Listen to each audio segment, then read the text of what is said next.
हुआ, इधर से 2520 तो 5520 वर्ष हो गए। आज कलयुग बीत गया 5520 वर्ष।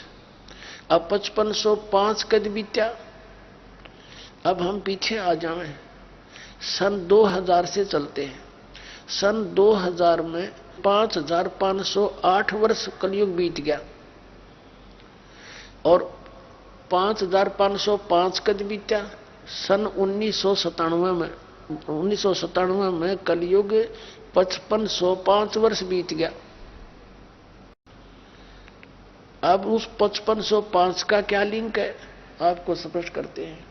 ये आध्यात्मिक ज्ञान गंगा आज नहीं लिखी, ये सन 2008 से चल रही है। इससे पहले भी दास ने एक पुस्तक लिखी थी भक्ति और भगवान, उसमें भी वर्णन किया था कि सन 1997 में परमात्मा दास को मिले थे और उसमें उन्होंने कहा था, बेटा अब समय आ गया है, जिस उद्देश्य के लिए तुझे भेज रखा है, लेकिन अब तू सतनाम और सारनाम का शुरुआत कर दे और अभी मेरे मिलन का समय गुप्त रखना। मैं तुझे मिला हूं, अभी डिक्लेयर ना करना, समय आने बताना। अब देखना, इसका प्रमाण आपको दिखाते हैं। यह आध्यात्मिक ज्ञान गंगा है एक पुस्तक, ये आपके कर कमलों में है। ये इसके 538 पृष्ठ पे है। ये नीचे प्रकरण है थोड़ा सा। मुझ दास को यानी रामपाल दास को परमेश्वर कबीर साहिब जी संवत 2054 फाल्गुन मास शुक्ल पक्ष एकम मार्च 1997 को दिन के 10 बजे मिले और सार शब्द की वास्तविकता तथा संगत को दान करने का सही समय का संकेत देकर अंतर ध्यान हो गए। इसको अगले आदेश के लिए रहस्य युक्त रखने का आदेश दिया कि मैं तुझे मिला हूं, अभी इसको गुप्त रखना।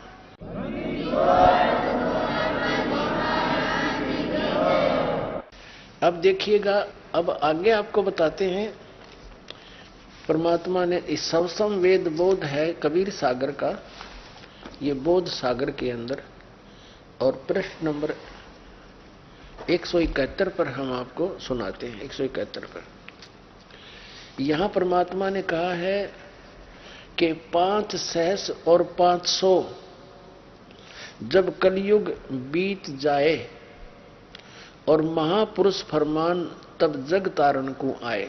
कि धर्मदास जब 5500 वर्ष कलयुग बीत जाएगा तब एक महापुरुष इस पूरे विश्व को उतारने के लिए, पार करने के लिए आवेगा। हिंदू तुर्क आदि सब है जेते जीव जहान और सतनाम की साख गहे वह पावे पद निर्वाण। निर्वाण माने मोक्ष। परमात्मा कह रहे हैं कि चाहे हिंदू हो चाहे मुसलमान हो, और उसके बाद जो भी काल हमें आगे डिवाइड करेगा, जेते जीव जहान होय होय और सतनाम की साख गए वो पावे पद निर्वाण। यथा सरितगण आप ही मिले सिंधु में धाये और सत सुकृत के मध्य तिमी ये सभी पंथ समाये। क्या कहते हैं परमात्मा कि जो गरीबदास वाले पंथ में हम आएंगे, परमात्मा स्वयं नहीं आए तो ये दास भेज दिया अपना। तो क्या बता रहे हैं भगवान कि जब वो एक पंथ हम चलावाएंगे सब पंथ मिट गए। अब ये सब पंथ खत्म हो जाएंगे, आप सत्कर मान लेना। इन सब पंथों की, इन संतों की यथार्थता को दास ने जनसाधारण तक पहुंचा दिया है, प्रमाण दे देकर, पुस्तकों के माध्यम से, टीवी और सीडी कैसेट के माध्यम से। अभी ये कति खत्म हो जाएंगे थोड़े से दिन में। बुद्धिमान समाज है और सबको मालूम है हमारा मूल उद्देश्य क्या है, मनुष्य जीवन की कितनी कीमत है। अभी तक इधर ध्यान ना गया था किसी का, और उन पर अविश्वास नहीं हुआ था कि ये सारे नकली हैं। इस दास ने इनकी जड़ दिखा दी। और जैसे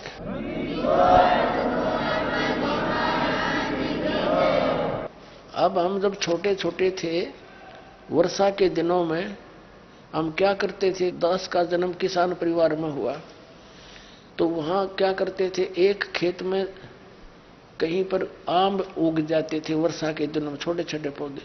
और वहां से कहीं नीम उग जाते, कहीं पीपल, उनको वहां से उठा के दूसरे खेत में लगाने जाते थे। छोटे छोटे बालक थे, यही काम लगे रहते थे।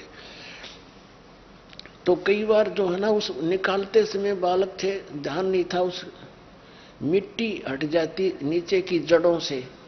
तो दूसरे साथी कहा करते कि तेरी आम के पौधे की जड़ राम ने देख ली, इब यूं ना उग गए। यानी वो फिर मुरझा जाता था जिसकी जड़ों की मिट्टी हट जाती थी। जब दूसरी जगह लगाते, किलोमीटर जाते, इतना सूख लेते, हम लगाते तो वो मुरझा जाते, खत्म हो जाते। तो यूं कहा करते कि तुम्हारे इस पौधे की जड़ राम ने देख ली, अब युग को न मुरझा जाएगा। तो दास ने इन सारे पंथा की जड़ दिखा दी, अब सारे मुरझा जाएंगे, ये अब ये खत्म हो जाएंगे।